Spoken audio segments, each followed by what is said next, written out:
Bonjour l'ami, vous allez bien? Je m'appelle Laurent, je suis un youtubeur. Je fais des petites vidéos YouTube un peu pour savoir ce qu'ils pensent les jeunes. Ça va, vous êtes encore jeune? Ouais, on va dire presque. Allez, ouais, non mais c'est bon, vous n'avez pas des cheveux blancs. C'est ça. Non mais aujourd'hui on nous parle de tout et de rien, mais il y a un sujet on nous parle pas. C'est qu'un jour ou l'autre, vous et moi on va mourir. C'est vrai. Voilà, et après, qu'est-ce qui va se passer à votre avis? Aucune idée. Est-ce que vous avez une croyance, une espérance, une religion, je sais pas, est-ce que vous y avez déjà pensé? Parce que quand est-ce que vous allez mourir vous? Moi je pense que je suis plutôt déiste. Donc je crois qu'il y a une existence supérieure. D'accord.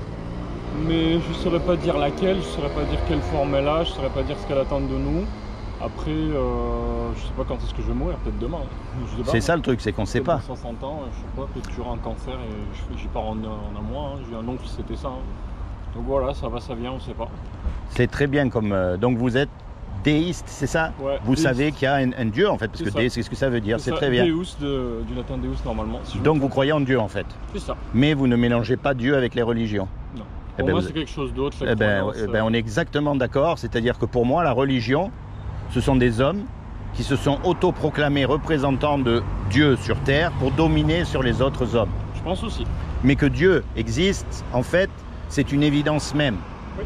Parce qu'il suffit de regarder autour de nous, puisqu'il y a une création, il y a forcément un créateur. Exactement. Et ce créateur, il a fait des lois. La loi de la pesanteur, la loi de l'aérodynamique, il y a les lois thermonucléaires, enfin il n'y a que des lois qui régissent le monde en fait, c'est comme une horloge. Tout à fait. Il y a aussi une loi morale. Exactement. Et cette loi morale, ce sont les 10 commandements. Et cette loi morale, si vous voulez, comment est-ce que je sais qu'elle n'est pas religieuse? Parce que les religions se le sont accaparées, c'est qu'elle est inscrite dans notre cœur. Vous avez remarqué, il est écrit « tu ne mentiras pas ». Quand vous mentez, vous savez que vous avez menti. Votre conscience vous le dit. Ouais. Quand vous volez, vous savez que vous avez volé. Vous savez que vous faites quelque chose de mal. Vous le savez. Donc ça me montre que cette loi, elle est inscrite dans mon cœur. C'est vrai. Et quand on meurt, on va être confronté à cette loi-là. Est-ce qu'on a fait? C'est-à-dire qu'on va être jugé par rapport au bien, au mal qu'on a fait. C'est possible. Oui, c'est tout à fait possible. Et comment, sur quoi je me base? Je me base sur un livre qui s'appelle la Bible. Pourquoi la Bible et pas les autres livres? Comme le Coran, le livre des bouddhistes. Voilà, je suis sûr qu'il y a de très bonnes choses dedans, hein, je ne critique pas, mais pourquoi ce livre? Tout simplement parce qu'avant tout, ce n'est pas un livre religieux. C'est un livre historique. C'est-à-dire que toutes les histoires qu'il y a à l'intérieur se sont réellement passées. Comment je le sais? Grâce à l'archéologie, qui est une science, on a pu démontrer que beaucoup d'histoires qui sont écrites dans la Bible se sont réellement passées. Alors on n'a pas tout démontré encore. Certes. Il peut y avoir des erreurs, mais jusqu'à maintenant on n'a pas trouvé d'erreur. Donc ce qui me laisse raisonnablement penser que ce qu'il y a écrit et qu'on n'a pas encore prouvé, ça peut être vrai. Ouais, ça peut potentiellement être découvert éventuellement. Donc voilà, on est bien d'accord. Donc c'est avec raison, c'est pas juste bêtement, oui je crois pas. Je me base sur des faits. Et il y a aussi un point essentiel, ce sont les prophéties accomplies. C'est-à-dire qu'il y a 2000 ans, il y a 3000 ans, il y a des hommes qui ont écrit des choses, qui ont dit voilà, il va se passer telle chose. Et surtout à notre époque, ces choses-là se sont réalisées à la lettre, par centaines, sans aucune erreur. Ce qui me laisse encore une fois raisonnablement penser que celui qui a écrit ou qui a inspiré les écrivains était en dehors du temps, puisqu'il a pu dire ce qui allait se passer dans le temps.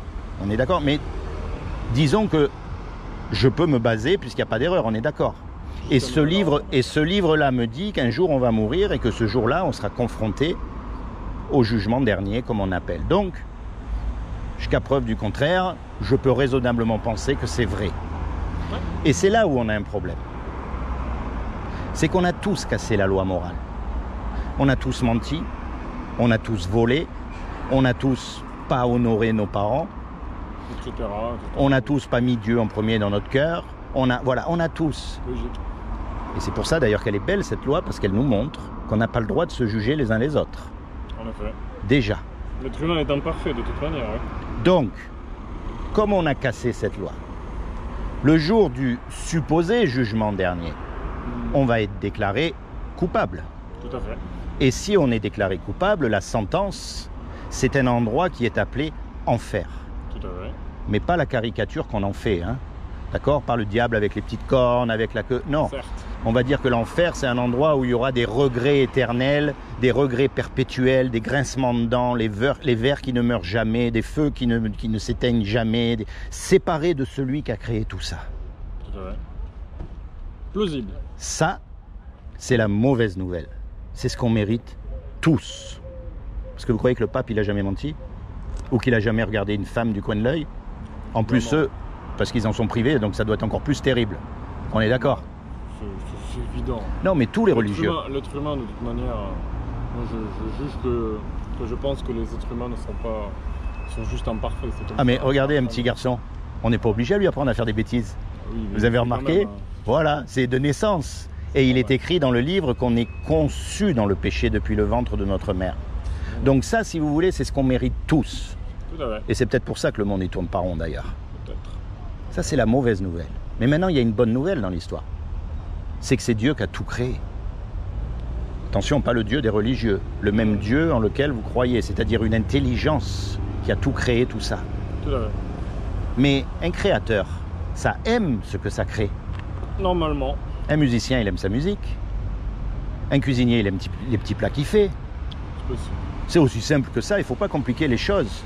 Donc ce Dieu créateur, qui nous a créés, qui a créé toutes les lois, dont celles que nous avons cassées, il ne veut pas nous envoyer en enfer puisqu'il nous aime.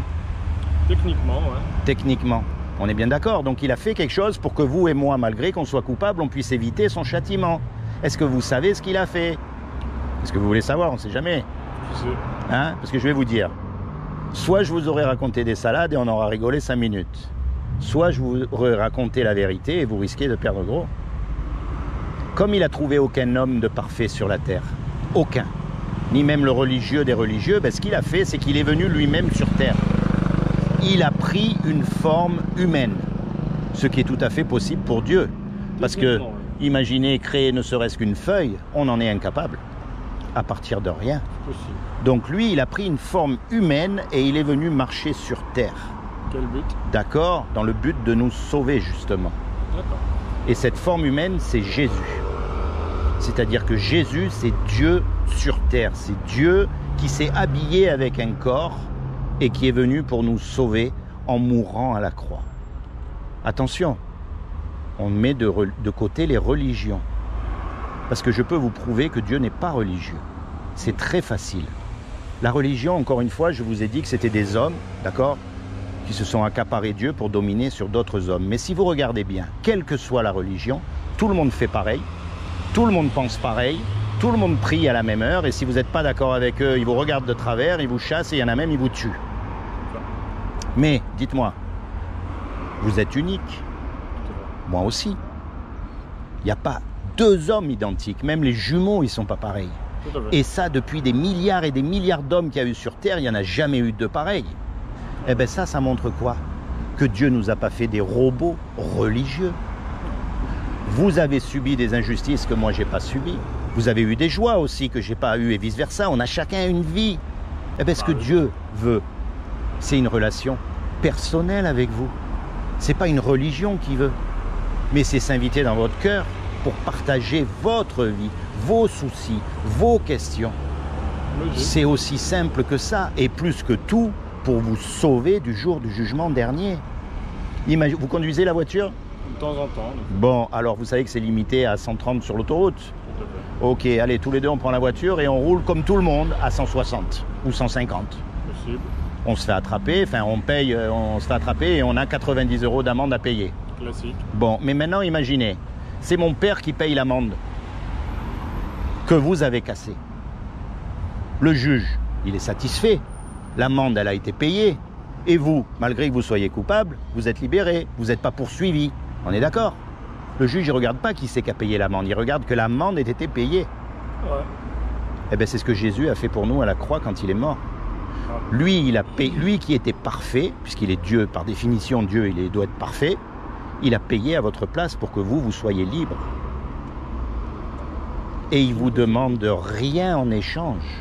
Il vous demande simplement de vous approprier ce qu'il a fait à la croix, c'est-à-dire de le prendre comme votre avocat. C'est-à-dire que quand vous êtes tout seul, pas comme les hypocrites qui vont à l'église le dimanche chanter Alléluia, et le mardi, ils ont oublié qu'ils sont allés à l'église chanter Alléluia et ils se conduisent comme tout le monde. Non, non. Quand vous êtes tout seul, vous savez, dans ces moments où on pense, où on médite, où on réfléchit, vous dites, voilà, moi, je sais que je vais mourir. Je sais que je ne suis pas mieux que quiconque. Je sais que je vais avoir des comptes à rendre parce que j'ai fait ça et ça. Mais je sais aussi que tu es mort à la croix pour moi. Alors, je ne connais pas grand-chose dans les doctrines, dans toutes ces choses, machin. Mais je sais une chose, c'est que tu es mort pour moi. Et je veux que tu deviennes mon avocat. Je vois. Et je t'invite dans mon cœur pour que tu deviennes mon avocat. Voyez ? Bonsoir. Et à partir de là, vous commencez à avoir une relation personnelle avec lui. C'est pas moi qui dois vous dire comment vous devez marcher avec Dieu. Alors, par exemple, il est écrit dans la loi, tu ne mentiras pas. C'est juste un exemple.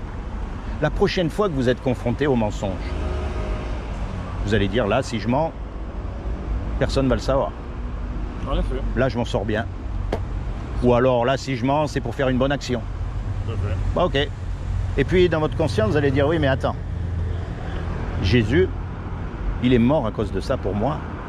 Il m'offre le paradis gratuitement. Je ne peux pas lui faire ça. Ça serait comme le trahir. Ça serait comme lui cracher à la figure.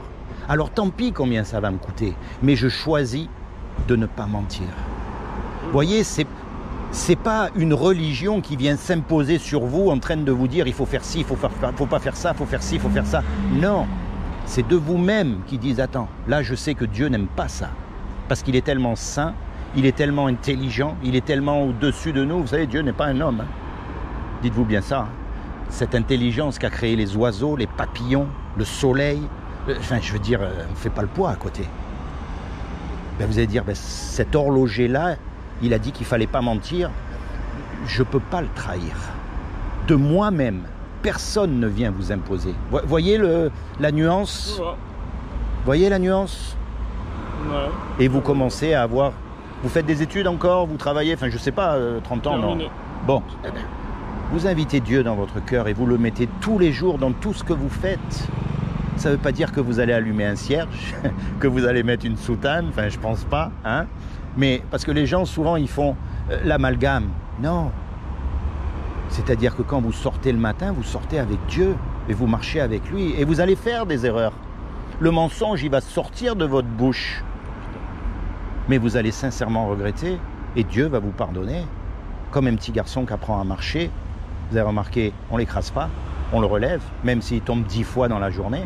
Certes. Et Dieu, c'est pareil avec nous. Compréhensible. Donc, prenez conscience de ça.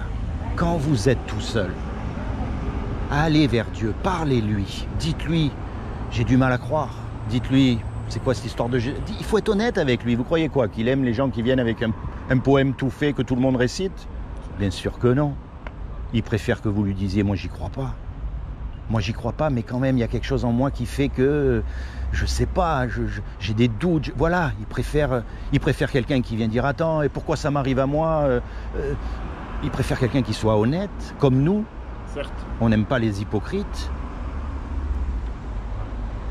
Et comme ça, vous apprenez à marcher avec Dieu tous les jours de votre vie. Vous avez une Bible à la maison? Vous pensez pas? Je pense pas, hein. Sauf si elle était là par défaut. Trouvez-vous une Bible. C'est pas du tout le livre que vous croyez. Et commencez dans le livre de Jean. Pourquoi Jean? Pour apprendre à connaître Jésus. Pas ce qu'on en a fait. Parce qu'aujourd'hui, tout le monde connaît Jésus. Le Jésus des catholiques, le Jésus des protestants, le Jésus des orthodoxes, des témoins de Jéhovah, des mormons, allez-y, vous mettez dans la liste, même les musulmans ont Jésus. Tout le monde connaît Jésus. Ouais. Mais attendez, il y a quelque chose qui tourne pas rond là. Parce que si les gens connaissaient vraiment Jésus, je pense que le monde y serait autrement. Parce que d'après ce que je connais de Jésus, quand il est venu sur terre, il a fait que du bien autour de lui. On est d'accord? Il ne s'est pas enrichi, il a donné, il y a quelque chose qui tourne pas rond. Donc pour connaître Jésus, il faut lire la Bible et en particulier ce livre de Jean qui est à l'intérieur de la Bible. Et là, vous le lisez doucement, en méditant, en posant des questions, en cherchant. Parce qu'encore une fois, il est donné à l'homme de vivre une seule fois, après quoi vient le jugement. Tout à fait. Et le jour du jugement, quand toutes nos actions secrètes seront exposées comme preuve de notre culpabilité, ce jour-là, on risque d'être mal. Donc ça vaut le coup de chercher. Oh, c'est mon métier. Ah oui, vous êtes chercheur? Un doctorat, en effet. C'est vrai? Et vous cherchez sur quoi alors, sans indiscrétion? J'ai cherché pendant quelques temps sur les réseaux de télécommunications, sur comment les gens communiquaient, sur comment améliorer les possibilités de connexion, bref, la technologie. La technologie. Tout à fait. Mais Donc, j'ai arrêté. donc J'ai vous... changé. Oui, mais c'est quand même une science tout ça, la technologie. Tout à fait. Et c'est là où on se rend compte que... Parce que nous, on découvre ces choses. On les capte, on les dompte, on les dresse, mais ces choses, elles existent C'est ça. et elles nous dépassent. Tout à fait. On modélise la science. Les ondes, elles existent. Tout à fait. C'est comme la fibre qui fonctionne avec de la lumière. Hein. La fibre et tout ça, c'est simplement des signaux lumineux. Hein. Et d'où ça vient tout ça? Voilà. C'est inspiré de quelque part de la nature. De toute façon, je pense qu'il y a une branche de la science qui s'inspire, qui essaie de reproduire les comportements naturels oui. avec... Mais même de la technique. Regardez les avions. C'est ça. Tout vient de la nature en fait. Tout à fait. C'est inspiré. Et la nature nous montre qui est Dieu. Il est écrit dans la Bible que même quelqu'un qui est analphabète, c'est-à-dire qui ne peut pas lire, qui ne peut pas savoir, qui ne peut pas voir la Bible, il suffit qu'il regarde la nature autour de lui et s'émerveiller C'est du bon sens. de la puissance, de la grandeur de ce Créateur. D'accord? On appelle ça le bon sens. C'est comment votre prénom? Neil, comme l'astronaute. Neil? Ouais. Très bien. Eh bien Neil, soyez béni. D'accord? Je demande au Seigneur, Seigneur, je te demande que tu bénisses Neil, que tu lui accordes le désir de son cœur, que tu te révèles à lui comme son sauveur et son Seigneur, et plus que tout, que tu lui permettes de rentrer dans sa destinée éternelle. Sois béni, Neil. Tiens, en souvenir, je vais te laisser ce petit bout de papier. C'est juste un résumé de ce que je t'ai dit. D'accord. Hein? Alors oui, je sais, en ce moment, on nous bassine avec le pass sanitaire. Comme quoi, si on a le pass sanitaire, on peut aller de partout. On est d'accord? Tout à fait. Mais moi, je te garantis que même avec le pass sanitaire, tu ne pourras pas rentrer au paradis. C'est vrai. Et ce que j'offre aux gens, c'est la porte du paradis. Et remarque bien, hein, pas d'adresse, pas de téléphone, on se reverra peut-être jamais. Mon but, c'est pas de t'amener dans une religion ou dans une secte ou ça. C'est que Remarqué, oui. toi, tout seul, tu vas à Jésus. Sois béni, mon ami, et merci de m'avoir supporté quelques Ça minutes. fait plaisir, c'est agréable. Ça change de sujet, non? Ça change de sujet, ça change de d'autres discours que j'ai entendus. Ah oui? Beaucoup plus agréable comme manière de présenter les choses. Bah écoute, Dieu veut qu'une seule chose, c'est qu'on devienne libre. Libre de toute religion, libre du péché qui nous tue à tous. Parce qu'il faut dire que le problème du monde, souvent les gens me disent, oui, mais s'il y a vraiment Dieu qui existe, pourquoi il y a tant de misère sur la terre? Comme si Dieu était un dictateur. C'est une autre question. En effet. Mais c'est très simple. Ça ne veut pas dire que Dieu n'existe pas. Ça veut peut-être dire qu'on a un problème avec Dieu. On observe. N'est-ce pas? Tout à fait. Parce que quel est l'homme qui suit Dieu? Vous en connaissez, vous? Moi, j'en connais pas. Faut être honnête. Faut être honnête. On mérite aucune faveur de la part de Dieu. Et quand il nous arrive un malheur, là, on se tourne vers lui pour dire « Ouais, il n'existe pas, il n'est pas juste, il n'est pas bon. » Vous avez remarqué? Comme par hasard. Comme par hasard, là, il existe. Quand il s'agit de l'accuser, c'est de bizarre. l'insulter. Ouais, Mais quand on gagne au loto ou quand tout va bien dans notre vie, là, ouf, Dieu, moi, c'est pas ma priorité. d'habitude. Allez, L'être humain. sois béni, mon ami. Merci. Sois béni et bon voyage. Moi aussi. Bye.